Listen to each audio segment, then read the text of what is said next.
Arabar bat, euskara irakaslea, Bilbon. Gonbidapen horri lotzen zaio gure gaurko gonbidatua. Bai, txistea dirudi, eta berea da. Sareetan mezuren bat irakurri baduzue tren zerbitzuaren atzerapen eskezu, hori ere berea da. Bakarrizketa probaleku baten kartelarekin egin baduzue topo eta tipo oso altu bat ageri bada, F-dun kamiseta hori bat jantzita eta aurpegi serioz, segurazki bera da. Eta noizbait, tipo hori bera ikusi baduzue, soro kuadrilla batez inguratuta eta tromboiari puska hori bera zen. Humorearen mugez, euskaltegiko ajeez eta stand-up saioen olatuaz mintzatzera dator gurera. Hurrengo geltokian, Julen Pagazortundua.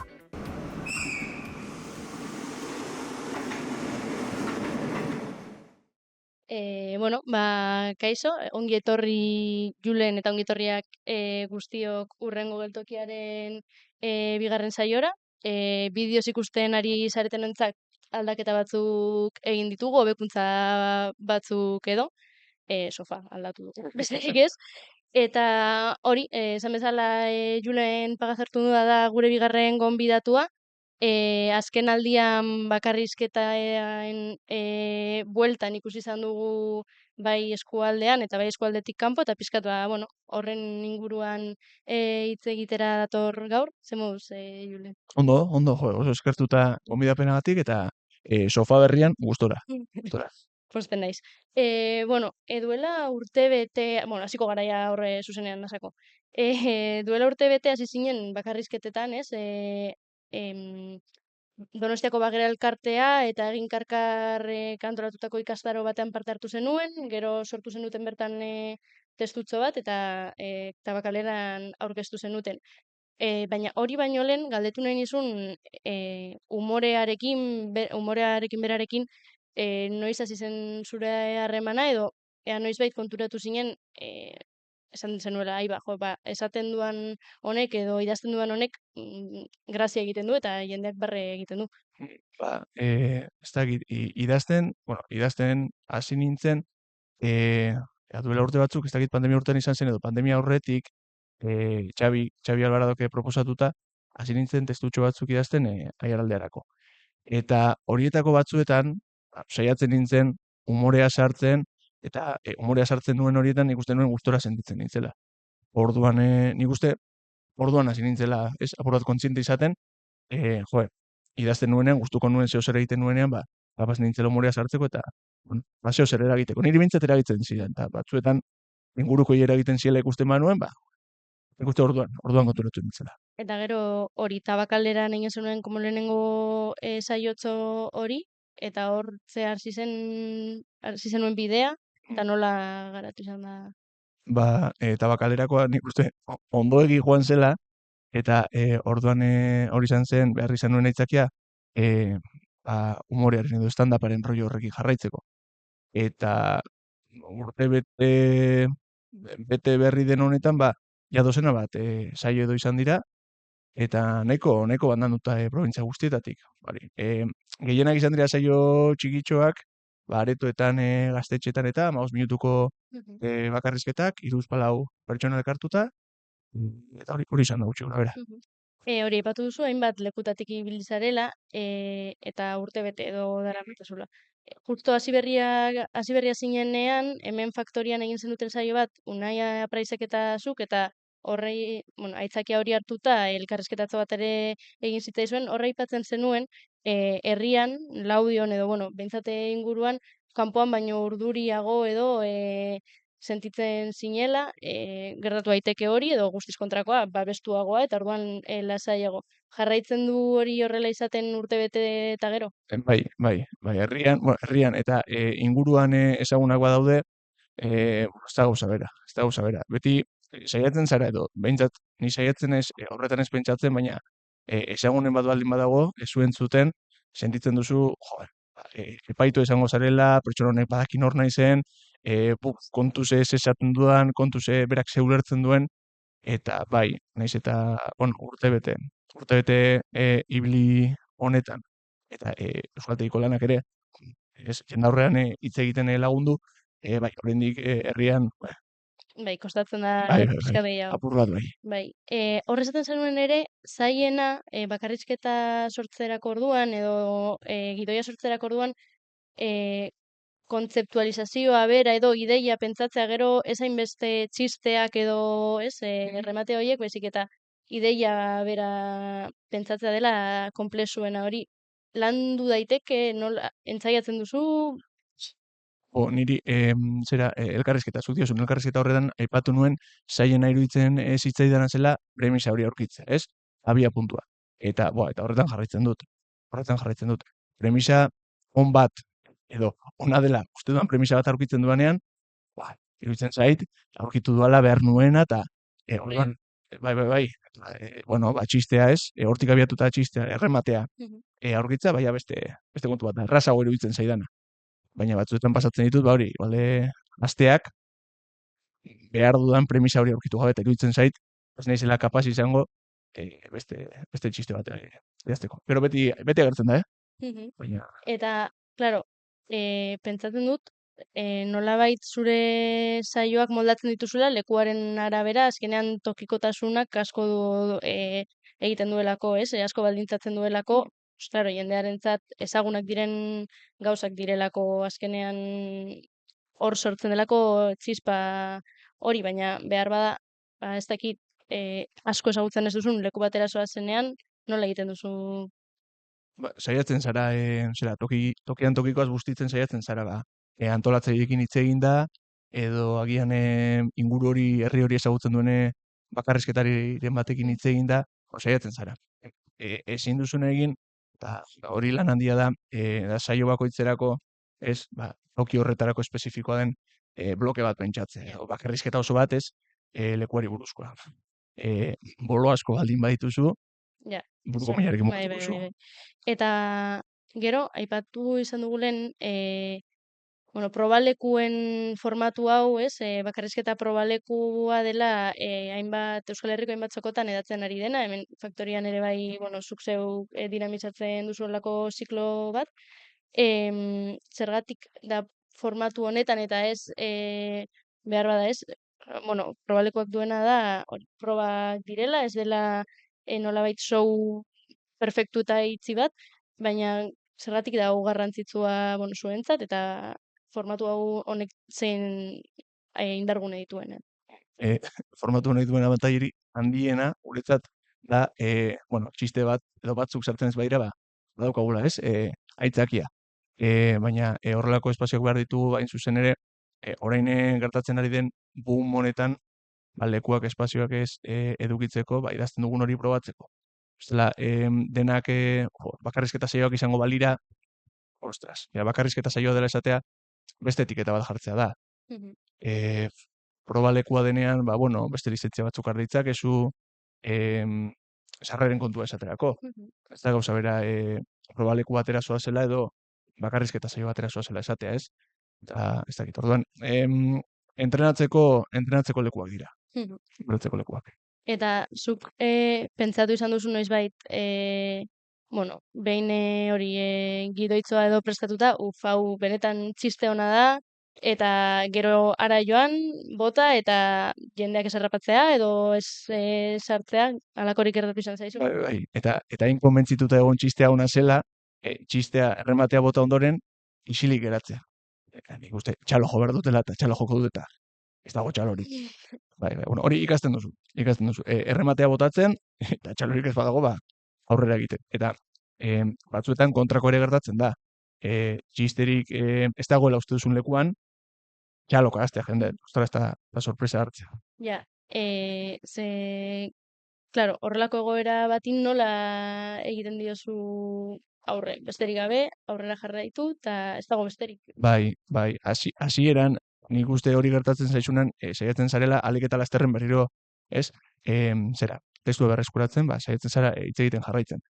Baina Beñat Iturbe da Iruñerriko bakarrizketari bat, berak ikastaroan, Donostiako ikastaroan esan zigun, ikasi zuenean, ze garrantzitsua den, eta ze efektiboa den egintasuna horrelako saio batean, berak lasaitu handi hartu zuela. Eta Beñat Iturbe esaterako ez da, edo nire zait iruditzen, txiste bat bestearen atzerik etengabe botatzen dituen bakarrizketari bat dela, eta asko jokatzen du, zera horrekin, isiltasunarekin, publikoa deseroso sentitzearekin, baina, bueno, hori eginez Ja, ikasten da. bai.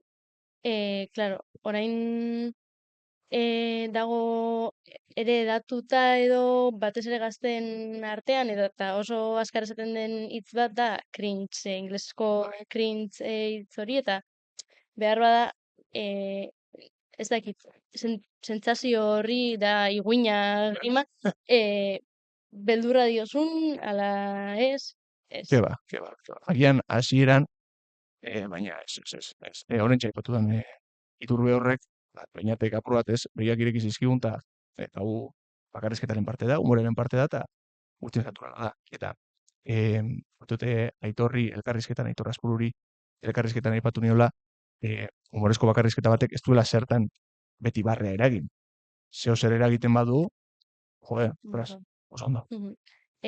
Bai, umorea oso zelai eta zabala da, eta ez dakit, noizbait sentitu duzun, zerbaiten inguruan umore egin ezen nuela, zerbaiten inguruan jendea hori barrearazi edo, baina behar bada gaia delikatua zela eta behar bada horrekin ezartu, ez? Bueno, badaude horlako dilemak ere, zeri buruz egin daitezken txistak eta zeri buruz ez, nola ikusten duzuzuk pizkat hori, umorearen mugen kontua. Nik lagun artean eta bikoterekin beti errepikatzen dut, printzipioz umoreak ez lukela mugarik eduki behar. Gero, beste kontu bat da, zuk ze umore egiten duzun, edo umorea nondik egiten da. Ez, horren ez dakit ze gai izango litzateke, baina nik argi dut gai batzuei buruzko umorerik ez dudala egingo, edo ezin dudala egin, ez dudalako hori bizi, edo ez dudalako hori sentitzen, edo, bai, mugarik ez. Baina, joe, Donostiako ikastaro horretan, hasieran bidali ziguten ariketetako bat izan zen, interesgune bat aukeratzea, eta saiatzea horri buruzko premisa bat sortzen.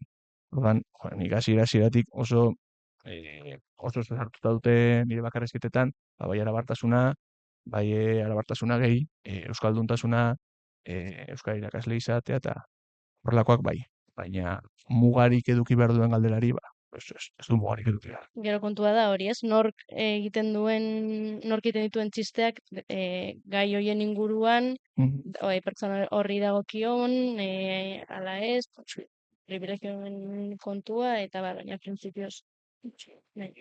Aipatu duzu orain, justo Euskaltegi Euskara irakaslea zarelaren kontua, arabarra, horrela aurkezten duzu ere zure burua, ez? Arabar bat Euskara irakaslea Bilbon, ondo baderitzozu zure faceta horri buruz hitz egitera ingo dugu salto, ze, bueno, bakarrizketan momentuz zure denbora librean edo aritzen zara, eta bestela, hori ez, Bilbozar Euskaltegian, ez da? Egiten duzu lan, eta zure ikaslek edo behintzat Euskaltegiko hainbat pasadizo edo bat behintzat dut gogoan bakarrizketan badute lekua. Ez dakit ze puntutara arte den erreala edo besterik gabe inspirazio iturri diren alan egin txikiago batean, ala gordin-gordinik. Euneko erreala. Gero, exagerazioaren bat beste sartzen duan, bueno, horia, agian bai, baina, bai. Kontatzen dituanak, uste dut pare bat bloke direla, bat elkar, izen ordainari buruzkoa, eta bestea, bueno, ikasle baten lanari buruzkoa, eta bai, biak errealak. Gero, bloke horietan sartzen duen literatura ja beste kontu bat da, baina bai. Hori benetan gertatu da. Ez dakit, hori zen motatako ikasleak dituzun, ze euskara mailetan dauden, eta ea horrek ahalbidetzen dizun umoreare baliatzea zure eskoletan, ala ez. Bai, duela bi ikasturtetik autoikaskuntza modalitatean nago. Euskaltegi gehienetan bi aukera dituzu, ez? Aurrez aurreko taldeak, talde presentzialak direnak, guztiok ezagutzen ditugunak, eta gero autoikaskuntza. Duela bi ikasturtetik autoikaskuntzan nago, astero ikaslearekin behin elkartzen naiz, tutoretzak dira, bai, eta oraintxe bertan, ba, maila guztietako ikasleak ditut. A1 mailatik hasita, hasi berriak, C1 mailara artekoak, bai. Eta hori, baliatzen duzu haiekin beste, edo ez dakit, igual mekanikoagoa da, teoria bat, landu, ariketak egin, ez dakit hor, hori, zuke posible daukasun hor umorea sartzea nonbait, baliatzen duzun saio hoietan, ala ez. Bai, jo, zera bakarrizketekin hasi aurretik, nik bakarrizketak, holtza batera igo aurretik bakarrizketak ikasleekin egiten dituen. Eta bai, saiatzen naiz, tutoretzak eta talde saioak ahalik eta, ez dakit, umoretsuen egiten. Ez dakit. Eta nola hartzen dute? Ba, batzuek ulertzen dituzte eta batzuek ez dute ezer ulertzen. Ez. Honek ze esaten du. Ja, claro, eske gainera euskara gaitasuna eta jakintza ere oso ezberdina izan daitekenez, batzuk flipatuko dute, beste batzuek esango dute, bueno, ni azterketa egitera nator ta ez kontatu pelikularik, baina, bueno, behintzat, igual ez dakit, pentsatzen duzun, aukera izan daitekela ere hori, nolabait, ba, euskara ikasten ari direnek, ez, euskaldun berri horiek euskarara, euskal kulturara, bueno, gerturatzeko, eta igual eskolatik, euskaltegiko eskolatik kanpo ere, ba, bueno, euskal kulturaren baitan antolatutako ekitaldi bat batera joateko, ze behitu, eske, Julenek egiten duena gustatzen zait, ba, hurbilduko naiz, ez dakit, nire auzoko herriko edo hiriko areto honetan dagoen saio honetara. Bai, jo, ojalá horrela balitz, baina ez da profilik normalena. Hada, zuek aipatu duzu, ikasle, bueno, gehienek, ez dakit, askok, duten helburu bakarra, ez ba, titulua lortza da, eta orduan euskaltegira doaz, ba, sartu beharreko orduak sartzera, eta gero alba dute, ba, titulua lortzera. Ojalá nik memeloarena egiteak ez balioko balu ba, ba, ikasleek interesa izateko horrelako kontuetan.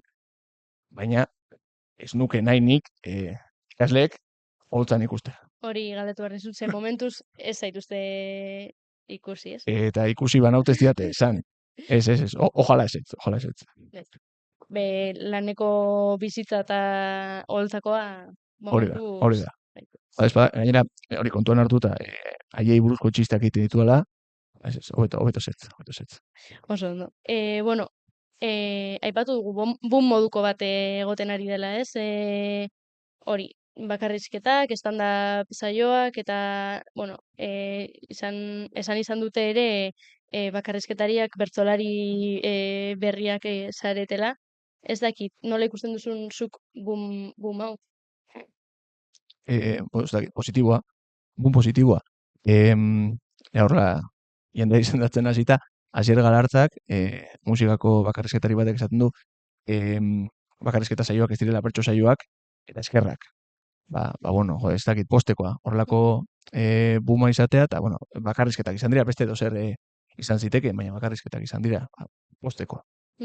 Egia da, beste, bueno, erdaretan, ez, ez dela kontu berria, gainera, bada ikustizun mota bat arrakastatzua, normalean, jendea erakartzen duena, eta euskarara, bueno, beste gauza batzuk bezala, eta beste gauza batzuk ez bezala, ez dakit berandu iritzi da, baina, bueno, bada seinale euskara ere, oraindik ere eremu berriak edo berri horietara heldu daitekeenarena. Ez dakit nola ikusten duzun zuk. Berandu, bai, formatu igual bai. Hau da, stand-upa bera ez, persona bat mikro baten aurrean, eta existitu betidanik existitu da, eta baitu horre referente batzuk, kontua dio, agian fokua azken ez, urteotan jarri diogula. Baina horre badaude Idoia Torregarai, Mirari Martiarena, aspalditik dabiltzanak, euskarazko humorea betidanik existitu da. Euskal Telebista publikoan ez, EITB-en genuen Guasemank, Finlandia kontrako estarriak eta zera, horrelako programak aspalditik existitzen dira. Baina bai, formatuarena, ez? Persona bat mikro baten aurrean, jende aurrean txistea kontatzen bagian, bueno, berria dela. Bueno, bakarrizketa saioak ez dira bertso saioak eta eskerrak, baina bertsolariek ere asko bertzotan ere humorerako lekua badago, beste gauza batzuetarako ere, baina orain aipatzen zenuen, ez? Formatua behar bada berria dela, baina pertsona bat mikro baten aurrean eta humorea egiten bertsolariak ere izan dira, ez? Hori. Baina tarteka egiten zuten humorea, edo bestea saioaren gainerako minutuak serioegiak ziren, igual. Bai. Ez. Behar bada. Solemneegia igual dena. Bai, baina horre badagoela ere, edo igual orain ere egiten dute, igual ez dakit, duela urte batzuk, ni ere ez naiz oso bertsozalea, baina badagoela horre uste dute lekutzo bat humoreari bertzotan ere. Bai. Limbo programan, ez dakit, noiz izan zen duela, egun batzuk Nerea Ibarzabal bertsolariak esan zuen, agian, bertsolariak hasi beharko zirela bakarrizketak egiten, ez? Orain ematen du bakarrizketariek lekua jandietela, agian bera hasi beharko litzatekela. Ez. Bakoitza Hori da. Jarraitu esatera bertsoak botatzen eta hori da. Listo. Aipatu dugu lehen, eta zuk esaten zenuen, ojala, nire ikasleren batek emango balu, edo egingo balu autu hori, euskal kulturako ikuskizun batera gerturatzekoa, honengatik, honek piztu diolako horrelako green bat. Eta egia da, funtzio hori izan dezakela humoreak eta esan da ikuskizunek, baina hori, Aitor Espururi, gure lankideari, duela gutxi elkarrizketa batean aipatu diozu, uste duzula humoreak euskal kulturaren baitan ez duela zamagailegirik izan behar. Osea, uste duzu hori, espektatiba handiegiak sortzea behar bada ez dela oso positiboa izango, ez? No, espektatiba handiegiak sortzea, nik uste ez dela positiboa, ez inoiz. Eta humorearekin hori, gauza bera. Elkarrizketan Aitorrekin komentatzen nuen, humorearena beste esparru bat baino ez dela. Ez, kulturaren barruan, euskal kulturaren barruan, bertsogintza diren bezala, edo dantza, edo pintura, edo orduan espektatiba handiegiak jartzea, ez dakit, pozik bai eta unkituta bai, ez azken garaion, boom hau egon delako, horrelako gero eta espazio gehiago dagoelako, eta gero eta jende gehiago erabakitzen du horrelako saio batera joatea, eta dirua ordaintzea, hori garrantzitsua, baina espektatiba handik gabe. Ez dakit, dirua ordainduta ala ez, baina non ikusi halko zaitugu hurrengo aste hilabeteetan, ez dakit ze plan daukazu udarako edo hemendik aurrera? Momentuz ekainean, bi baieztatuta, bat ekainaren 13an, Aguraineko Latxarri gaztetxean, eta beste 19an berton, faktorian, bigarren bakarrizketa probalekua, ez dakigu azkena izango den, Beritz Lilirekin bi adostu genituen. Espero dugu jarraitzea, eta igual ohitura bilakatuko da, eta behar bada espazio referente bat hau ere, horrelako saioetarako. Ojalá, oraintxe bertan, Araba mailan, nik uste, Gasteizen antolatzen dituzten probalekuak daudela, eta zer gutxi gehiago. Aguraineko Latxarri gaztetxean ere hasi dira horrelakoak antolatzen, baina bestela, ostras, betiko kontu ez, Araba beti azken, eta baina, bai, ojalá. Gustatuko litzaiguke guri ere. Eskerrik asko, Julen, tarte honengatik, ni oso gustora egon naiz. Espero dut etxean dagoen jendea ere ala egotea, eta eskerrik asko tortzeagatik. Eskerrik asko zuei,